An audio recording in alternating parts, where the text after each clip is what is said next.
Cuando yo llegué a la isla en el 2007, pues recuerdo que había en la iglesia a la que asistimos, el pastor y yo, había un evento no era, bueno, era una actividad que la iglesia tenía.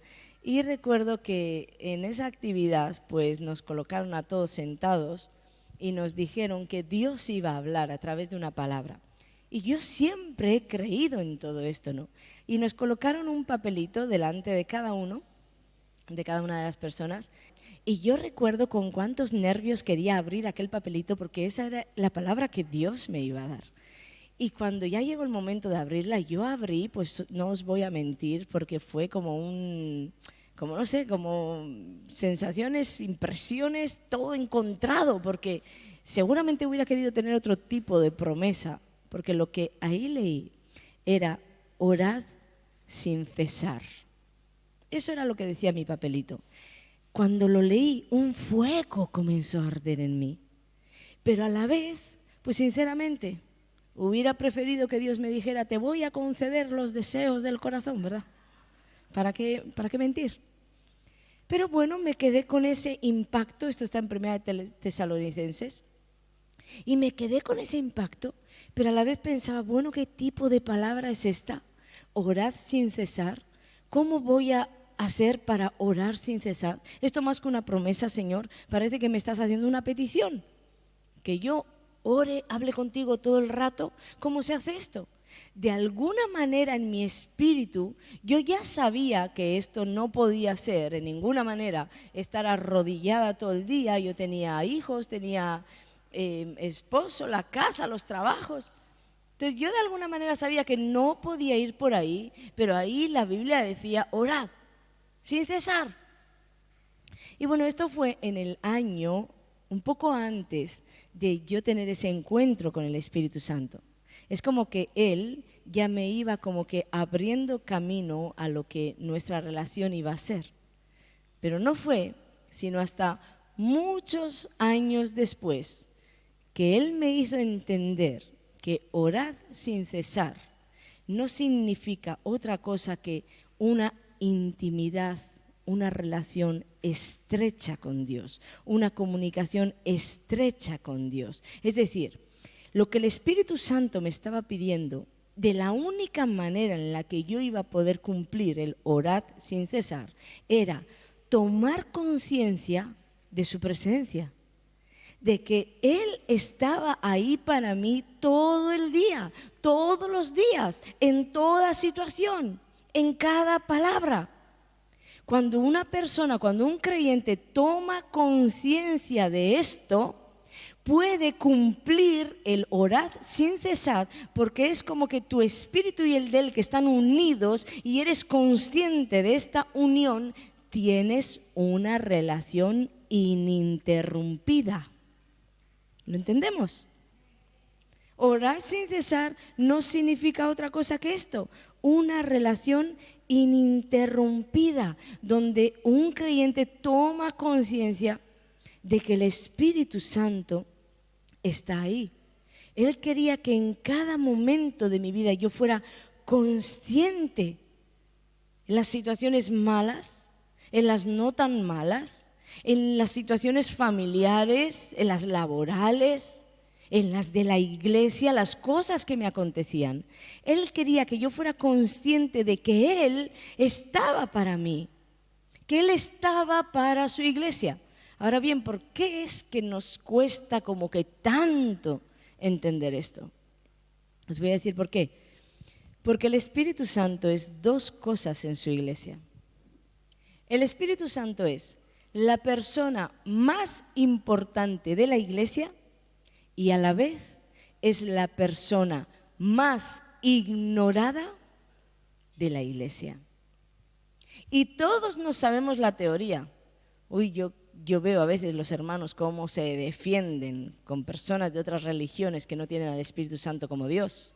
Cómo defienden la doctrina y cómo dicen: no, Él no es algo, Él es alguien. Y no sabemos la teoría y no sabemos la doctrina y la defendemos con uñas y dientes. Pero ahora déjame hacerte una pregunta. ¿Has hablado con Él hoy? ¿Has hablado con Él hoy antes de venir a este lugar? Porque Él es alguien, no es algo. ¿Sabes que Él estaba cuando te despertaste?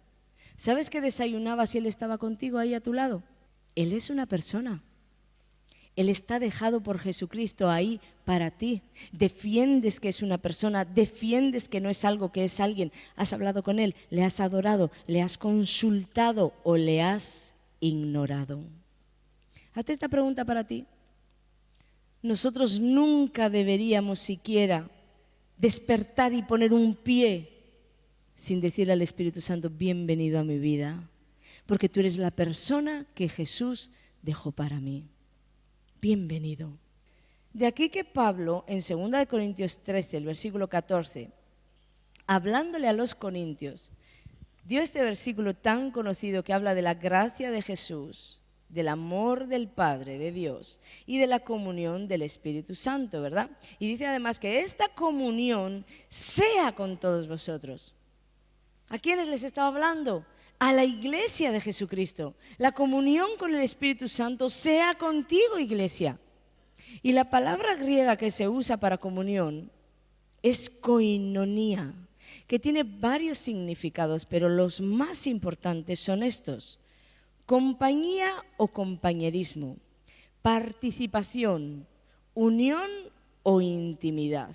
Entonces lo que Pablo estaba diciendo es que el compañerismo, la compañía del Espíritu Santo sea contigo. Dile al que tienes a tu lado ahí, dile, mira, Dios dijo de ti que la compañía, el compañerismo del Espíritu Santo sea contigo. Díselo, exhorta a tu hermano ahí, dile, hay alguien que te mira en cada instante, que te escucha en cada segundo y que además está ahí para ser tu amigo. Pablo estaba basando lo que les dijo a los corintios en lo que Jesús había dicho cuando estaba en la tierra. Juan 14:15, si me amáis, guardad mis mandamientos, y yo rogaré al Padre y os dará otro consolador para que esté con vosotros para siempre. Mira, Pablo se estaba basando en esto. Estaba basando el decirle a la iglesia, ten una amistad, ten un compañerismo con el Espíritu Santo, porque Jesucristo dijo que se marchaba. Él ha sido nuestro consuelo en Israel, pero Jesús se marchó y dijo que iba a dejar a alguien que ahora iba a ser nuestro consuelo.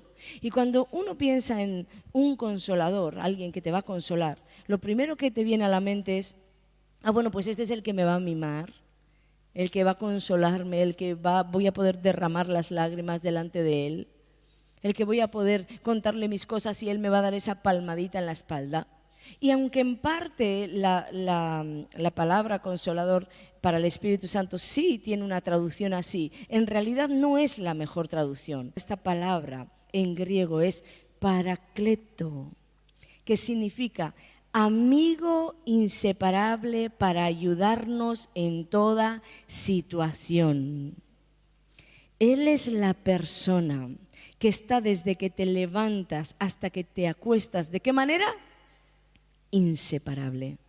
Tu amigo inseparable, que estés donde estés, hagas lo que hagas, digas lo que digas, va a estar ahí para ti, va a estar ahí para ayudarte. De hecho, en otras versiones no dice consolador, dice el ayudador, que el Espíritu Santo es nuestro ayudador.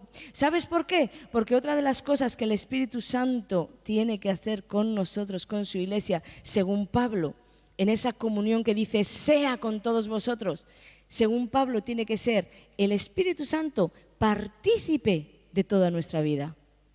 Tiene que tener ¿qué? Participación. Tiene que participar de tu vida para poder ayudarte, para poder guiarte, para poder dirigirte, para poder consolarte, para poder instruirte, para poder interceder por ti, para poder hacer todo aquello que Jesús dijo que tenía que hacer.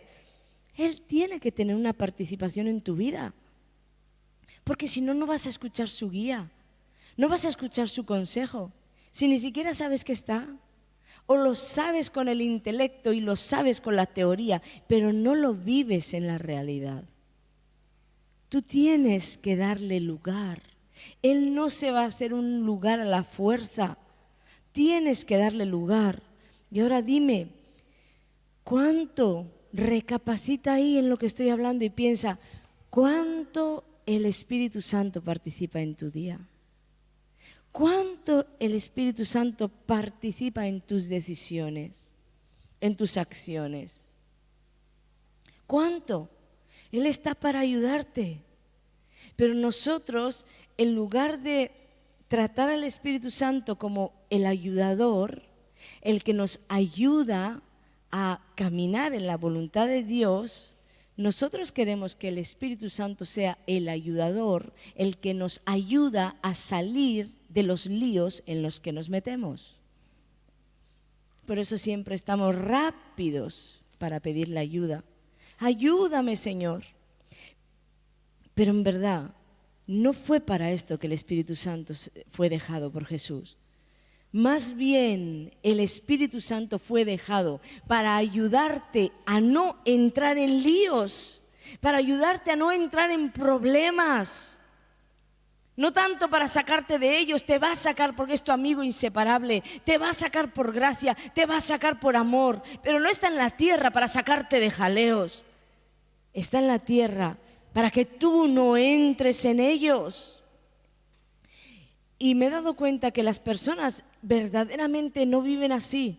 Solo tengo que ver las consejerías, detenerme a escuchar lo que las personas me dicen.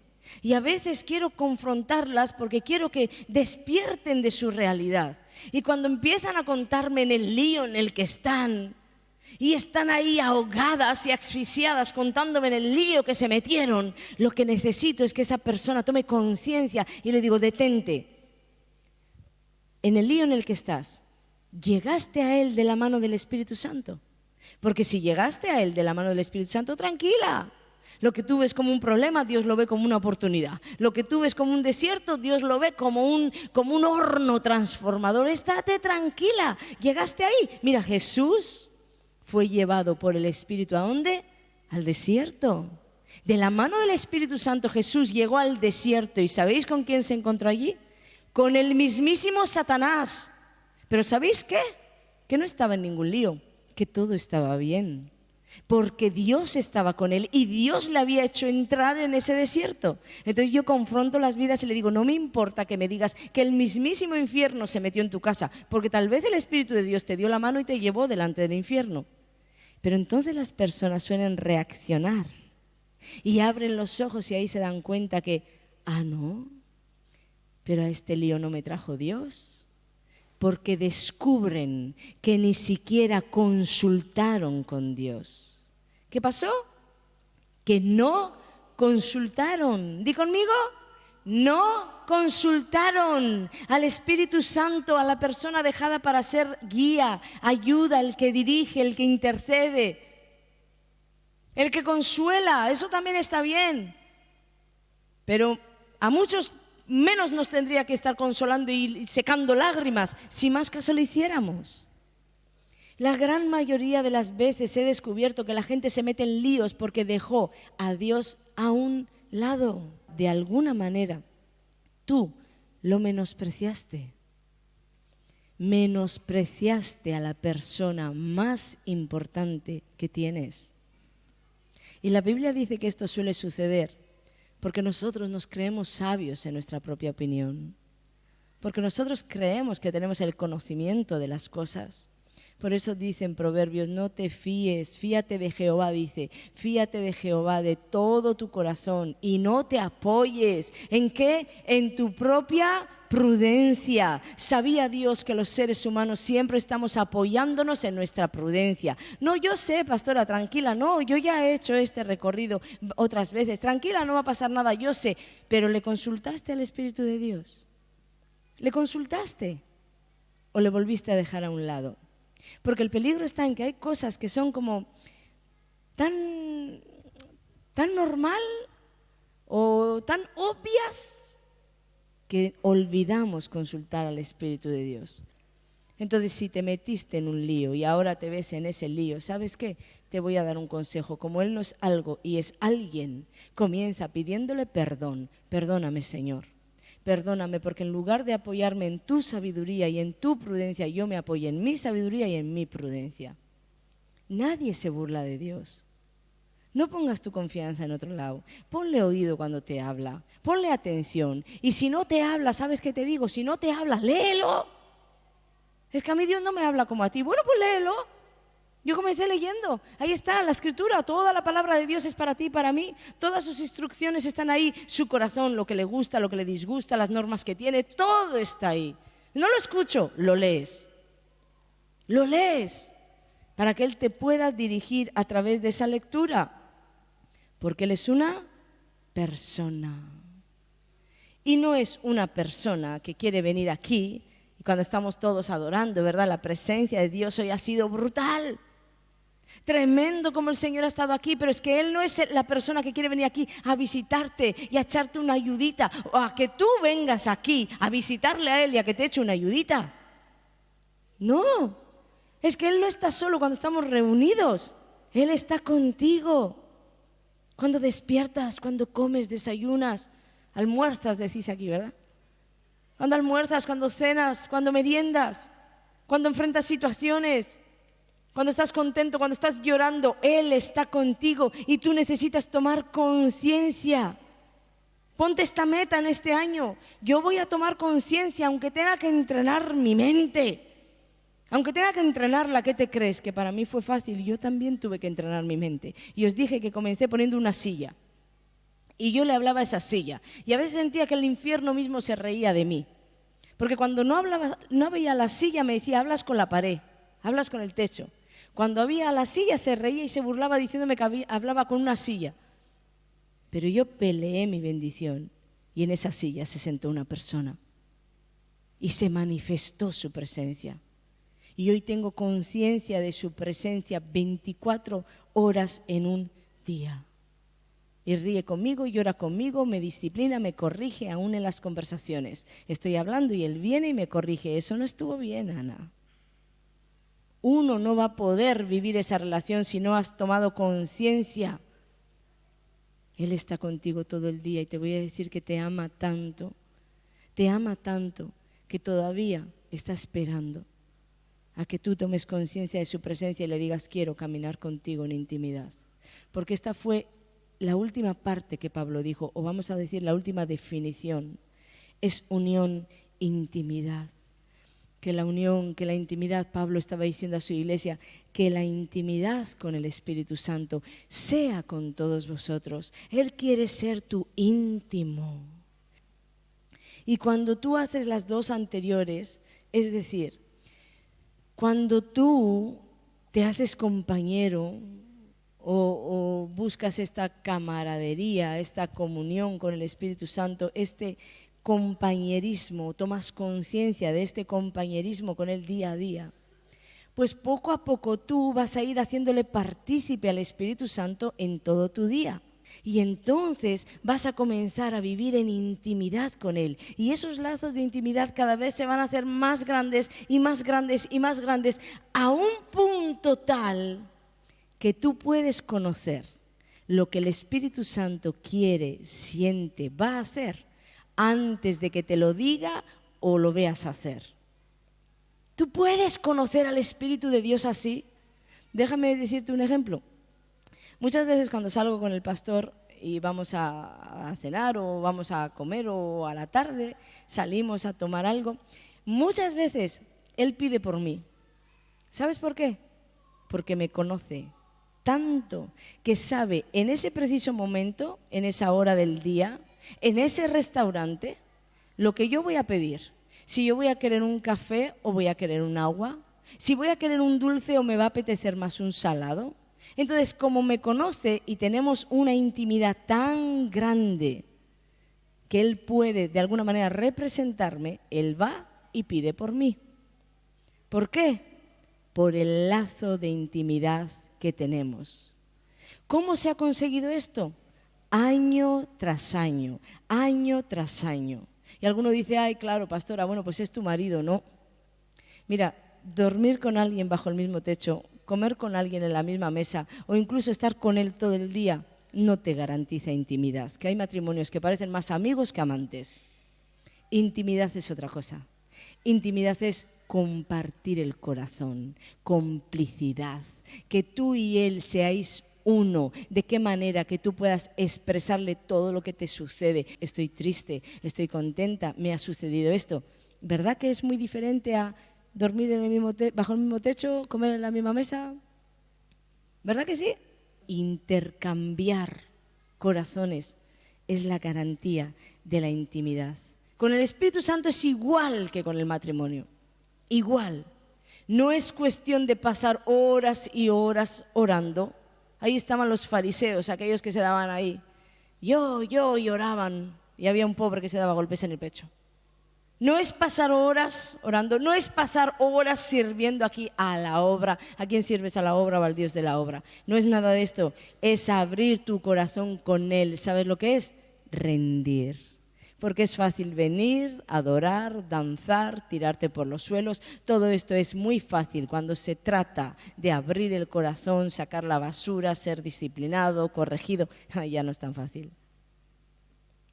Por eso te digo que no se trata ni siquiera de estar en el lugar donde se está moviendo la unción y estar haciendo oraciones y oraciones y oraciones. Orar a Dios es mucho más que hablar con Dios. Orar a Dios es orar para ser escuchado. Y cuando tú oras para ser escuchado, lo primero que haces es abrir tu corazón, porque Dios no escucha palabras, escucha corazones. Y ahí sí es cuando tú le abres el corazón e intercambias con Él, lloras, ríes con Él, rindes tu corazón al Espíritu de Dios y Él viene y te dice, amigo, amigo.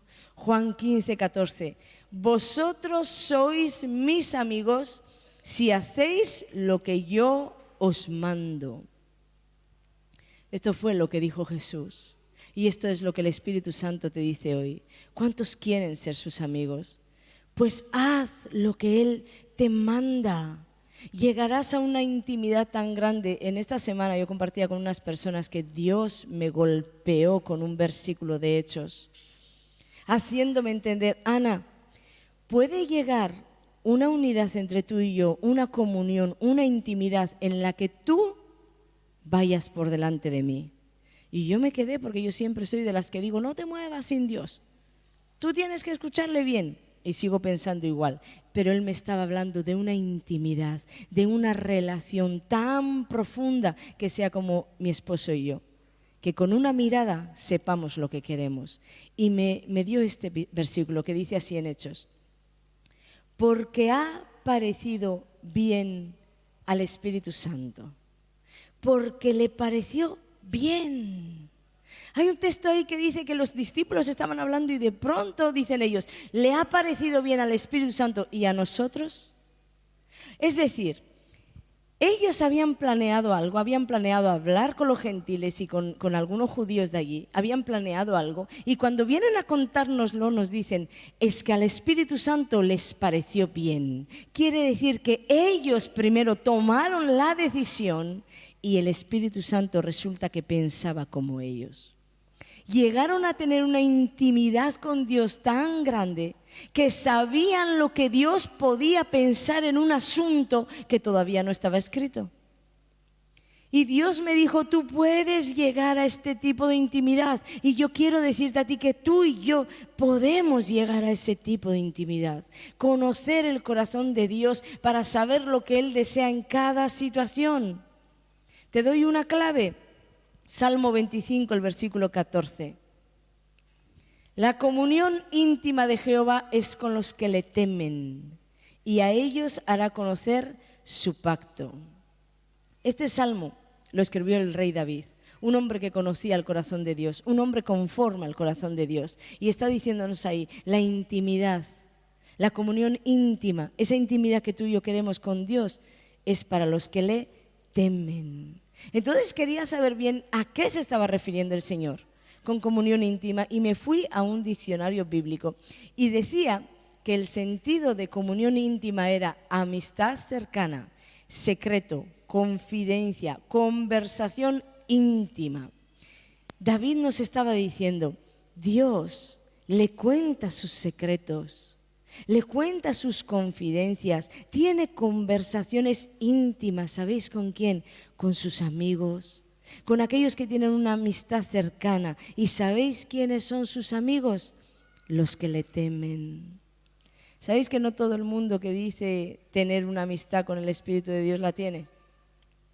No todo el que dice yo soy amigo de Dios lo es, pero el que lo es, se ve que lo es porque le teme.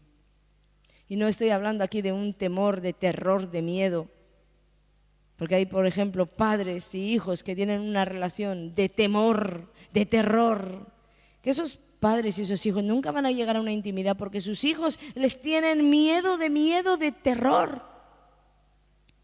Cuando tú tienes en el corazón ese tipo de miedo hacia Dios, ese temor de Dios malo, ¿sabes qué sucede? Que te escondes de Él como Adán y Eva. Te escondes porque cuando alguien tiene miedo es que tiene algo que esconder. A mí me hacía gracia cuando aquí algunas personas me decían, es que a veces vienes en el llamado y creo que vas a sacar todos mis pecados. ¿Qué tienes? Miedo. Miedo a que Dios me descubra algo que hay en tu interior. Pero en lugar de querer sacarlo en la presencia de Dios, lo estás ocultando por temor. Ese temor hace que tú te alejes de la presencia de Dios. El temor del que está hablando la palabra de Dios es un temor reverente. ¿Sabéis a qué se refiere? Temor a perderle, temor a estar lejos de Él, temor a fallarle, temor a que el Espíritu de Dios se aleje. Con estas personas, dice Dios, yo tengo conversaciones íntimas. Yo tengo confidencias. El temor reverente hace que un corazón sea transparente delante de Dios. Y 2 versículos más arriba, en ese mismo salmo, en el versículo 12, dice: ¿quién es el hombre que teme a Jehová? ¿Cuántos aquí temen a Dios de esta manera reverente? Pues Él tiene una promesa para ti, dice, Él le enseñará el camino que ha de escoger. ¿Qué te enseñará? El camino que has de escoger. ¿Viste? No dice que tienes que dejarlo a un lado o que tienes que no echarle cuenta a lo que te dice. Dice, no, el Espíritu de Dios está para decirte qué camino tienes que seguir, qué casa tienes que comprar, qué trabajo tienes que coger, con quién tienes que dejar a tus hijos si los tienes que dejar, en qué colegio tienen que ir. Para eso está el Espíritu de Dios. Pero para sus amigos, para aquellos que le ponen oído a lo que dice, para aquellos que cuentan con Él, que le dan participación en su vida. Y entonces hace una promesa y dice, esa persona gozará Él de bienestar y su descendencia heredará la tierra. El Espíritu de Dios está para enseñarte, incluso está para enderezar tus veredas cuando se torcieron. Porque algo diferente es no contar con Él y meterte en el problema y luego decirle, Señor, socórreme, a tener un temor reverente, a no querer fallarle, a no querer herirle, a que no se aleje y meterte en un problema por nuestra humanidad. Porque nadie es perfecto y podemos errar. Pero cuando Él ve que has errado queriendo hacer su voluntad, Él dice, yo enderezaré tus veredas. Hay promesas. Y Él quiere tener esta amistad, esta participación contigo, que seas consciente de su presencia. Una vez le escuché a Bill Johnson, me gusta este hombre cuando habla del Espíritu de Dios, es tremendo. Y le escuché decir algo así como que la única distancia que había entre los creyentes y el Espíritu de Dios era la inconsciencia de su presencia. Porque cuando tú no eres consciente de que Él está, entonces aunque Él esté a tu lado, Él esté en ti, sobre ti, le sientes tan lejos que te sientes solo, te sientes desamparado, no puedes hacer frente a los problemas. La inconsciencia de su presencia.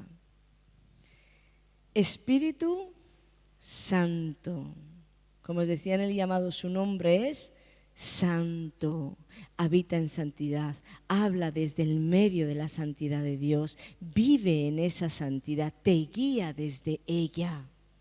¿Quieres su amistad? Entonces no va a poder ser de otra manera que viviendo en santidad.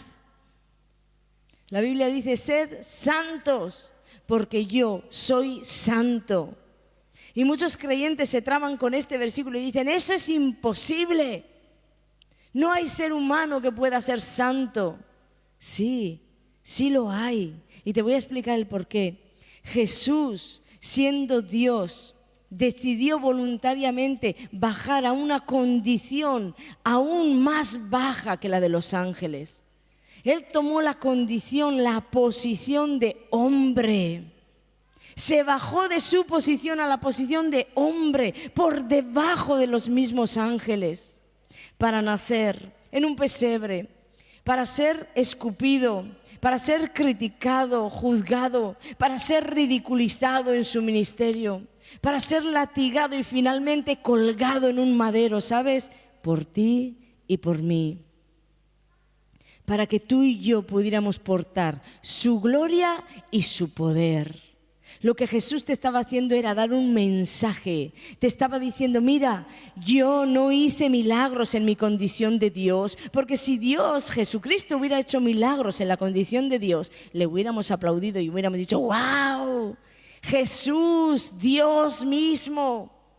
Pero Jesús hizo los milagros en la condición de hombre. Jesús ministró liberaciones en su condición de hombre. Jesús venció la tentación en la condición de hombre, porque salió de su posición de Dios más abajo que los ángeles para colocarse como un hombre. Y hizo todo lo que hizo como un hombre, pero como un hombre lleno del poder del Espíritu Santo. Y lo hizo para marcar un camino para ti, para decirte, ¿sabes, mi iglesia? Sí se puede. Se puede vencer a la tentación en el poder del Espíritu Santo. Se puede ministrar liberación en el poder del Espíritu Santo. Se puede hacer milagros en el poder del Espíritu Santo. Se puede venir contra lo oprobio, contra el rechazo en el poder del Espíritu Santo. Eso fue lo que Jesucristo en esta tierra te señaló. Se puede, todo lo puedes en mí y en Cristo que te fortalece. Pero la iglesia se llenó de mundo. Y comenzó a permear tanto mundo que en lugar de estar llenos del Espíritu Santo están llenos de basura. Y cuando van a enfrentar un problema, ¿qué sucede? Que la basura no puede contra la basura. Y entonces corren al Señor, Señor, lléname de ti, necesito un toque de ti, necesito que me ayudes. Y así camina la iglesia en la tierra, siendo enfrentada por gigantes y ella corriendo, Señor, ayúdame, ayúdame.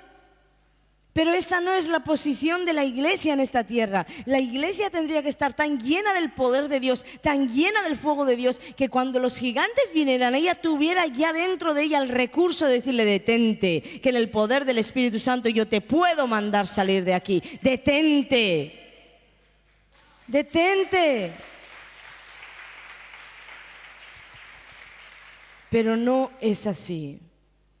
Nos llenamos de cosas que no son de Dios y después no podemos hacer a los problemas frente. Y mira, no puedes hacer frente ni a tus problemas ni a los problemas de los demás. Y déjame decirte que tú y yo somos una extensión de la obra de Cristo. Y Jesús vino a traer libertad, sanidad, salvación. Y si tú y yo somos una extensión de su obra, pero tú y yo no podemos con un solo problema, el Espíritu de Dios está en ti para beneficio tuyo, como sello de salvación. Pero el Espíritu de Dios está sobre ti para beneficio de los demás. Por eso dijo que el Espíritu Santo me ha ungido para libertar, para sanar, para llamar a los presos a salir de las cárceles, a los cautivos de sus cárceles, de sus prisiones. Pero si estoy llena de mundo, ¿qué va a hacer Jesús? Jesús nunca se va a vestir con harapos. El Espíritu de Dios no va a venir a un corazón lleno de basura. La sombra de Pedro sanaba, y esto siempre me impactó muchísimo. La sombra de Pedro sanaba porque Pedro estaba lleno del poder y de la presencia del Espíritu Santo. Y de la misma manera que en el mundo natural, en el mundo físico, la sombra, tu sombra va a proyectar quién tú eres, alto, bajo, gordo, flaco, va a proyectar quién tú eres. En el mundo espiritual, tu sombra desatará, proyectará de qué tú estás lleno. Por eso muchas personas cuando entran en un lugar parece que Jesús entra con ellas y te gusta estar con ellas a la mesa porque parece que Jesús está con ellas, porque en verdad el Espíritu de Jesús está con ellas. Pero hay otras personas que entran en un lugar y la seducción entró con ellas. El chisme entró con ellas. La codicia entró con ellas.